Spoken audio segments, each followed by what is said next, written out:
Hello, BookTube. This is Weekly Reads. It's been a week. It's been a Friday since my last video. Oh, hopefully I won't go into a rant about that. But anyway, so my reading week has been decidedly mixed. It was, again, a rather disappointing weekend, and I've had quite a few of those disappointing weekends, and a much better reading week, or the work week, has been much better than the weekend. I don't know why, but it has. So, anyway,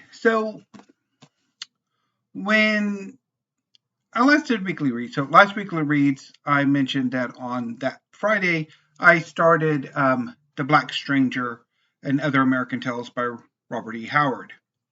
And my plans for the following reading week, this week, the weekend and the work week were in flux. I didn't quite know what I wanted to do. So what I went with was I was going to read bits of The Black Stranger on Sunday and then today. But when I started to read the second and then the third story, I decided against it.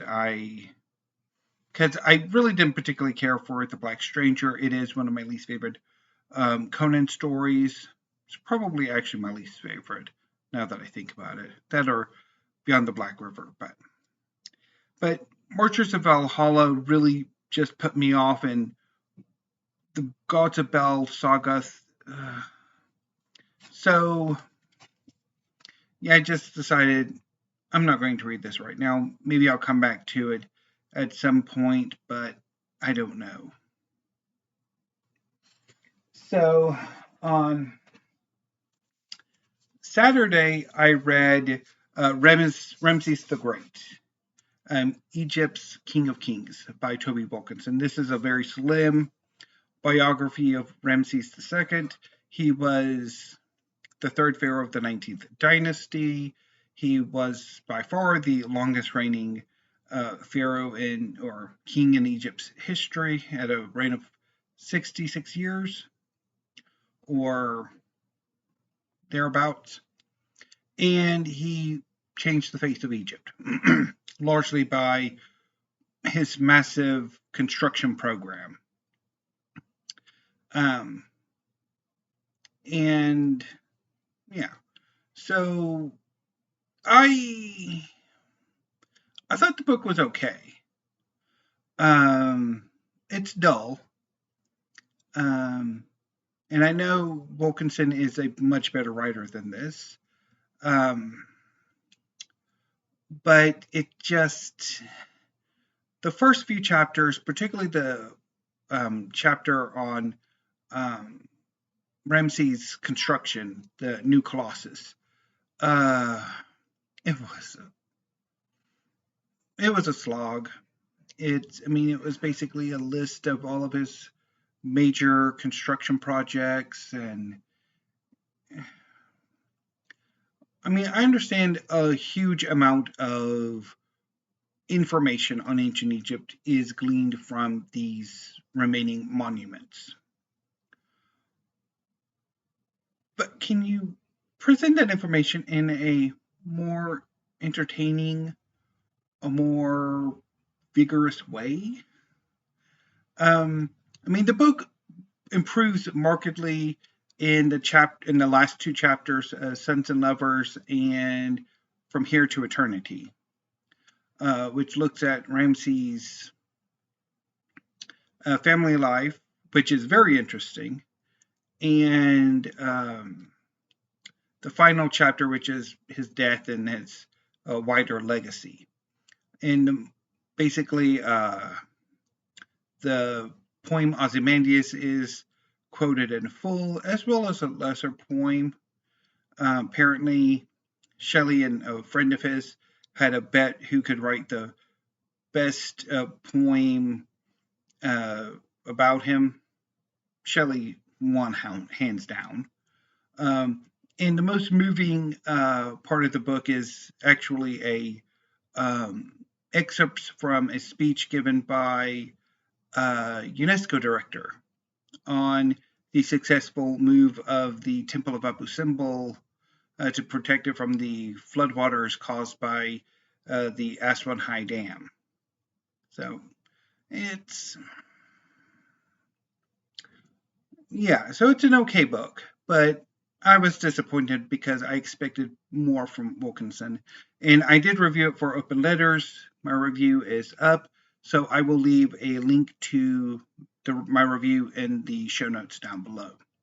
I don't know if I'll do it before I do books mentioned or under this book. I'll decide that when I get to it. But anyway. So then on Sunday, I decided to read the 3 volumes of poetry that I have by Troy Jollimore. Because I'm in a bit of a weird space with poetry right now. And again, I guess maybe it's because even though my poetry collection is larger now than it was, although it shrunk a bit since I did donate some of my poetry collections to the Friends of the Library book sale, but I haven't really added more. So I'm rereading what I have, and I guess I'm more critical on the rereads, or I'm just in one of my weird moods, which, we'll get to in a second.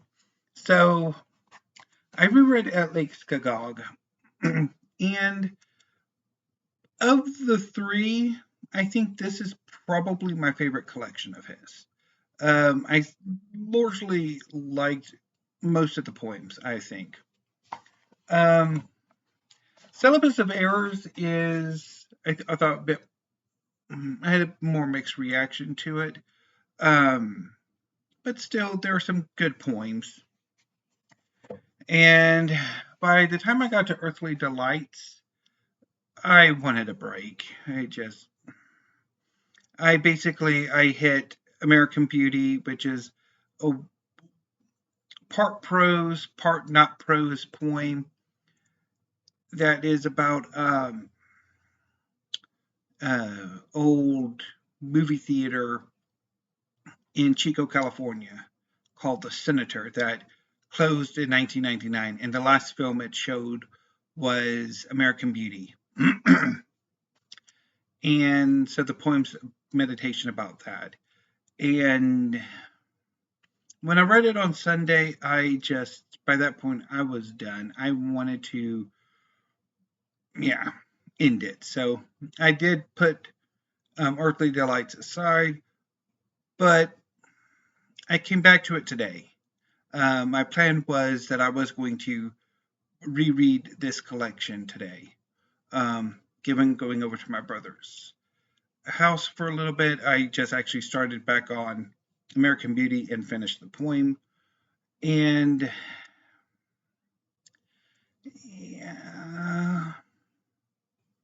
I mean, it's a mixed, I think. I'm a bit more, I guess I was maybe a bit happier today or something, but it was a bit better reading experience. But I don't know.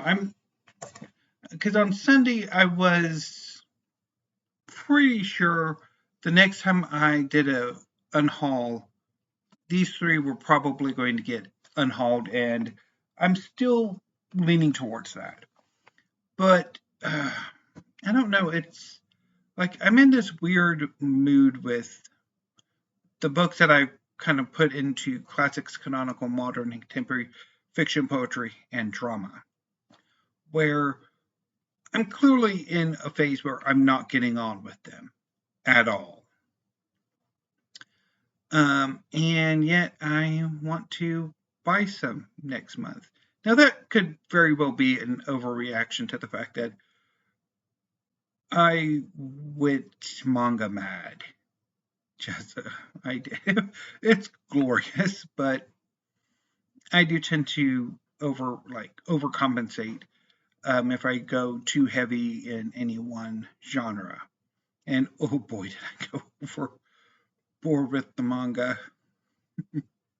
Anyway, I'll try to save that excitement for what comes at the end of weekly reads today. Uh, you go over here. Okay, now actually, we're going to get to them right now. Uh, I had the manga on the other side of the books I'll be reading this coming reading week, unless I just decide to read more manga. But anyway, so over the course of the reading week, except for today, I read the first 8 volumes of Magi, the Labyrinth of Magic by Shinobu Ohtaka. Magi, the Labyrinth of Magic is a series that is inspired by the 1001 Nights. The main character is a young Magi named Aladdin, who travels the world looking for friends. He finds a friend in a young cart driver named Alibaba Saluja, who wishes to conquer a dungeon. Dungeons are these fantastical buildings that have sprouted up across the world, enticing thousands of people with the promise of untold riches. Many of these dungeons have been conquered, but many still remain unconquered. And one dungeon is in the city of Kishan. So Aladdin and Alibaba enter into this dungeon and successfully conquer it. At the same time, the Lord of Kishan, Jamil, and 2 of his slaves, Morgiana and Glottis, have followed Aladdin and Alibaba into the dungeon because Jamil suspects that Aladdin is a Magi. A Magi is a rare kind of wizard. Basically, a small number of humans in the setting can use magic. But amongst these natural born magicians, there are a few, no more than a handful, whose powers are immense. Their natural talent for magic is immense. And Aladdin is one of these magi. And he eventually chooses Alibaba as his king candidate. And with the conquest of the dungeon, Aladdin and Alibaba escape with Morgiana, who is then freed from her enslavement, largely because Glottis and Jamil do not survive the dungeon. As the trio leave, they are separated. Alibaba and Morgiana remain in Kishan, whereas Aladdin ends up far away. And so that's how the first 2 volumes sort of end, with the trio split up. Aladdin is basically in a steppe environment. He's found by the Kuga people, who are about to be invaded by the Ku Empire. Aladdin makes friends, learns that he's a Magi, and befriends the Kuga and the Ku princess, who is leading the attack on the Kuga. Alibaba Morgiana joined a caravan, eventually looking to return to her homeland, when she learns that bandits are blocking the road to Balbad, a port city. So Morgiana goes to the fort, fights the bandits, meets Aladdin there, and together they travel on to Balbad, where they meet Sinbad, a famous dungeon conqueror and the king of Sindria. In Balbad, Alibaba has become a member of the Fog Troop, a rebel faction seeking to fight the corruption that has infested Balbad. Alibaba is the third prince of Balbad. His elder brother Ambad is king. Balbad has fallen under the shadow of the Ku Empire, and a delegation from the Ku Empire has come to enact a marriage alliance. Accompanying the delegation is a young Magi named Judar, who gets into a fight with Aladdin. It's revealed that an evil organization called Altaman is manipulating things in Balbad to foment chaos. A character called the Banker has been funding and sort of corrupting Balbad, while also supplying weapons to the Fog Troop. This causes one of the Fog Troop's leaders, Kasim, an old friend of Alibaba's, to go insane, become a monster, and chaos erupts in Balbad. I love these volumes. I had a blast reading them. I absolutely needed these 8 volumes. They were great.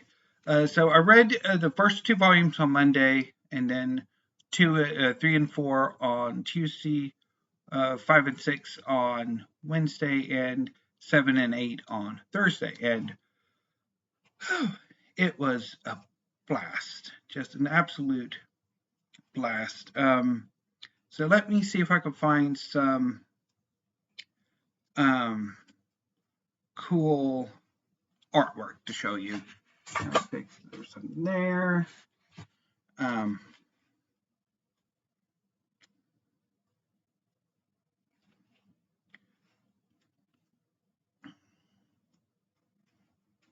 And then here, and I love Ohtaka's artwork, and I also really love her world building. She is very cognizant on sort of doing her research. It's a blast. So, yeah. Let me show you, because I really want to show you. Oh yeah. So there's Jamil and Glotus and Morgiana and Alibaba. And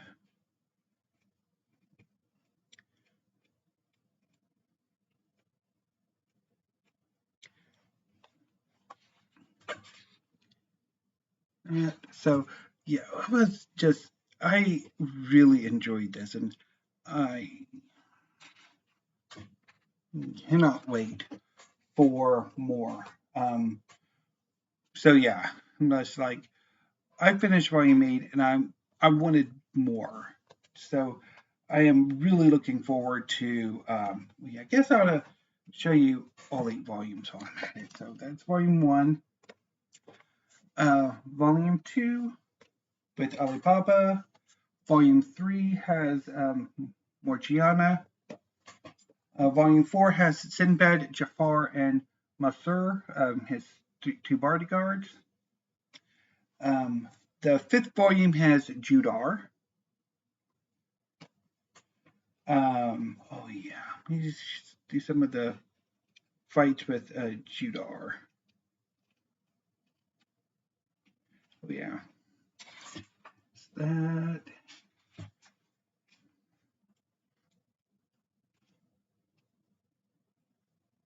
And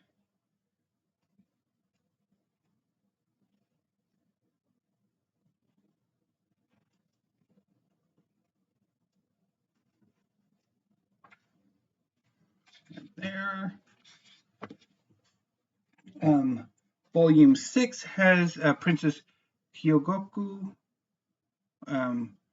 on the cover. She's the princess of the Ku Empire who's unfortunately betrothed to Umbad. Volume 7 has a Kasim on the cover. And Volume 8 has Aladdin, Alibaba, and Morgiana. So anyway, so I had a blast with those 8 volumes, and I'm really looking forward to getting more. Unfortunately, for whatever reason, Magi volumes are hard to come by. Although many times Powell's has provided, and I will extol Powell's City of Books Wednesday with my May book haul, assuming my last order in May comes in. But getting volumes of Magi has been difficult. But I've managed to get some. So by my May book haul, I will only have 8 volumes of Magi left to pick up. So hopefully I'll be able to get those final 8 volumes and read the series and then go back and reread it whenever I want to. But I'll talk a lot more about that on Wednesday with my book haul, and I might also do a video where I explore the possibilities of expanding my book buying sources. But I don't know exactly when I'll do that because of my schedule next week. Anyway, so what will I be reading this coming reading week?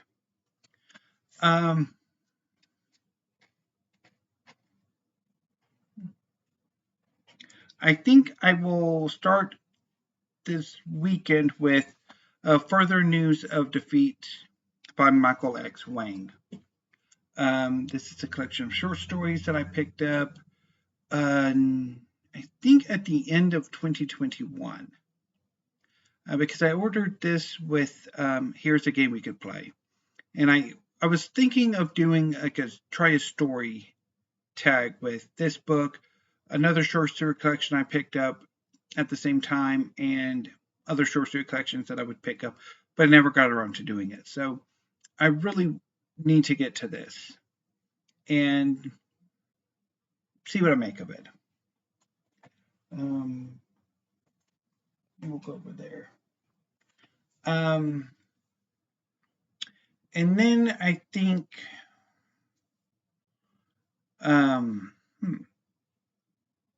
I didn't pull out anything for the last days of May. So I'll think about the last days of May, since I forgot to post something for like Monday, Tuesday, and Wednesday. But with although I guess I could get started on June early.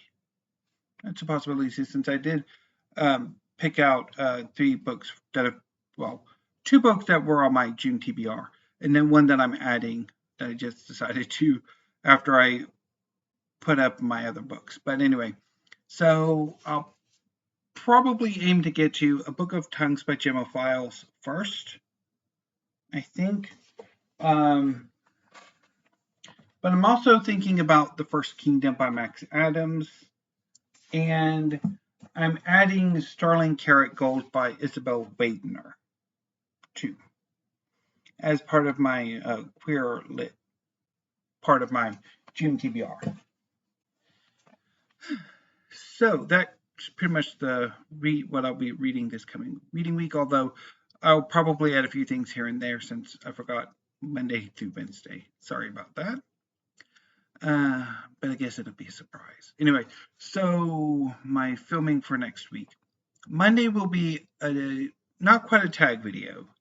There are a number of videos that have been going around that can be tagged, but they really don't have like the prompts or the questions. It's just top 10 or sort of like the 4 literary white whales. that kind of video. Although I don't think I have 10 books that I reread that really would count, but we'll get to that. Then on Tuesday, I will do my the Q&A call for my 900th video. So you will have 10 videos, which will be roughly not quite 2 weeks, I would think. And then on Wednesday is my May book haul. And then on Thursday, I might do a tag video. Friday afternoon, I might do a tag video. And then, of course, next Friday will be weekly reads. So anyway, BookTube, that's all I have for this week. Thank you. Have a great evening and weekend. And until I see you on Monday, stay safe.